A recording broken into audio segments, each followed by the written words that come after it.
নমস্কার বন্ধুরা, আমি বৈশাখী। আমার চ্যানেলে সকলকে স্বাগত। তো বন্ধুরা, আজ আমি আপনাদেরকে কোনো রকম ব্লেন্ডার ছাড়াই ঘরে থাকা উপকরণ দিয়ে মিক্সিতে কিভাবে ভ্যানিলা আইসক্রিম তৈরি করা যায় সেটি পদ্ধতি আপনাদের সাথে শেয়ার করব। তো ভিডিওটি প্রথম থেকে শেষ পর্যন্ত দেখবেন, আশা করি আপনাদের খুব ভালো লাগবে।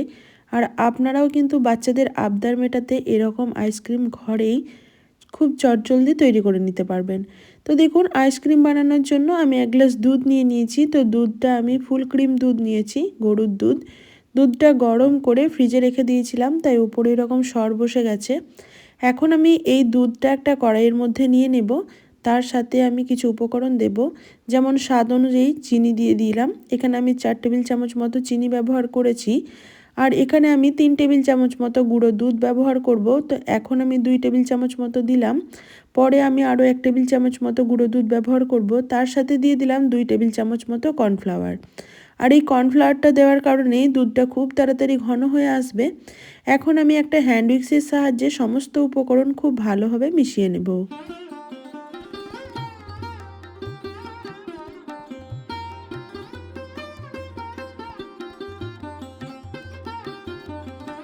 আর বন্ধুরা, আপনারা যদি মনে করেন যে গরুর দুধের পরিমাণটা একটু বেশি ব্যবহার করবেন এবং সেটাকে ফুটিয়ে একটু গাঢ় করে নেবেন, তাহলে আর এই গুঁড়ো দুধের প্রয়োজনটা পড়বে না।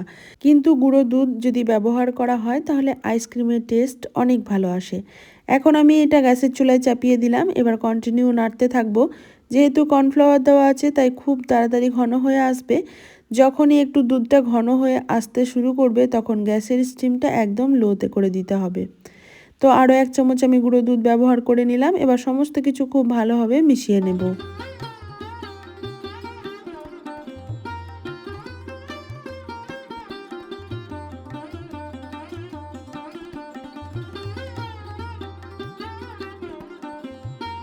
তো দেখুন বন্ধুরা, দুধটা আমার কিন্তু ঘন হয়ে আসতে শুরু করেছে। এখন আমি কন্টিনিউ এটাকে নাড়তে থাকবো, না হলে কিন্তু এটা দলা পাকিয়ে যেতে পারে আর আমার আইসক্রিমটা অতটা ভালো হবে না।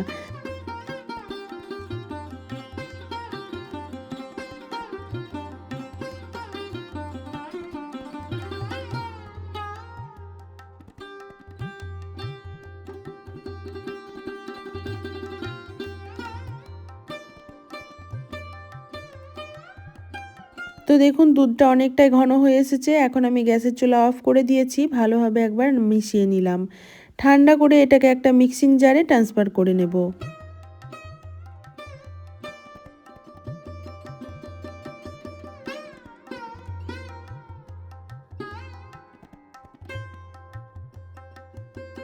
দুধের মিশ্রণটা একেবারে ঠান্ডা হয়ে গেলে তবেই কিন্তু মিক্সিং জারে ট্রান্সফার করতে হবে।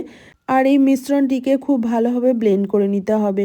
মোটামুটি 5 থেকে 7 মিনিট মতো খুব ভালোভাবে ব্লেন্ড করে নিয়েছি। এখন আপনাদের চলুন দেখাচ্ছি। মিশ্রণটি এখন মোটামুটি আমার রেডি হয়ে গেছে। আর এটা আমি মিক্সিতে 4 থেকে 5 বার মতো মিক্সিং করে নিয়েছিলাম, কারণ একবারে টানা করতে গেলে এটা হবে না। একটু ধৈর্য ধরে একটু টাইম নিয়ে এটাকে মিক্সি করে নিতে হবে। এখন আমি এটা একটা বোলে ট্রান্সফার করে নিলাম। এবার আমি এখানে ভ্যানিলা এসেন্স ব্যবহার করছি খুবই সামান্য পরিমাণে। তারপর খুব ভালোভাবে সমস্ত মিশ্রণটার সাথে এটা মিশিয়ে নেব।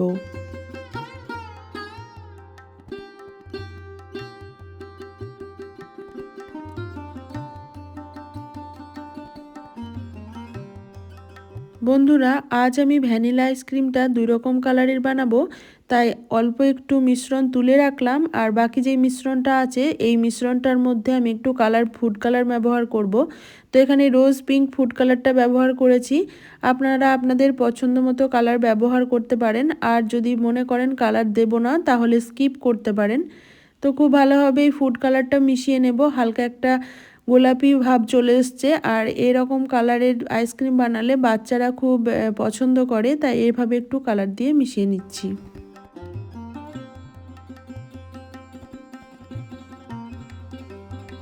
এবার দেখুন, আইসক্রিমটা আমি একটা পাত্রের মধ্যে সেট হতে দেব।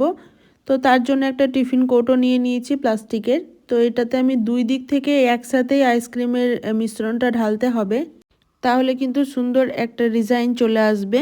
আর আপনি যদি মনে করেন একটা একটা করে দেব, তাহলে কিন্তু এই ডিজাইনটা আনতে পারবেন না, আলাদা রকম হয়ে যাবে। এবার এটাকে একটু ড্যাব করে নেব। তারপর চলুন ফ্রিজারের মধ্যে আইসক্রিমটা সেট হতে দেব।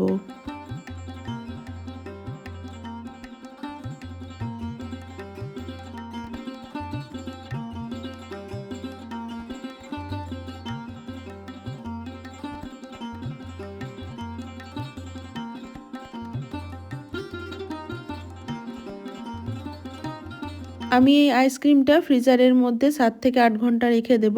সবথেকে ভালো হয় ওভারনাইট রেখে দিলে, তাহলে কিন্তু আইসক্রিমটা খুব ভালোভাবে সেট হয়ে যাবে।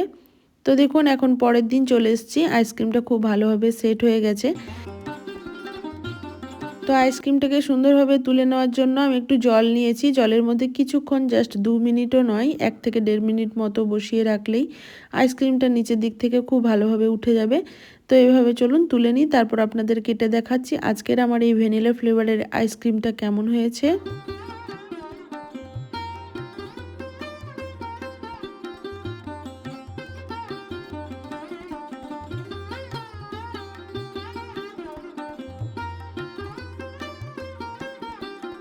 বন্ধুরা দেখতে তো খুবই সুন্দর হয়েছিল আর খেতেও দুর্দান্ত হয়েছিল। বাচ্চাদেরকে এভাবে বানিয়ে দিলে বাচ্চারা কিন্তু খুব খুশি হয় আর ভালোভাবে খেয়েও নেয়। তো বাজারের কেনা আইসক্রিমের থেকে এই বাড়িতে বানানো আইসক্রিম অনেক বেশি ভালো হয়। তো প্লিজ আপনাদের কেমন লাগলো ভিডিওটা আমাকে একটা কমেন্ট করে জানাবেন। ভালো লাগলে একটা লাইক দেবেন আর পারলে বন্ধু বান্ধবীদের দেখার সুযোগ করে দেবেন, একটু শেয়ার করে। সবাই ভালো থাকবেন, সুস্থ থাকবেন। আবারও দেখা হবে নেক্সট কোনো ব্লগ বা ভিডিওর সাথে। আজকের মতো এই পর্যন্তই, টাটা।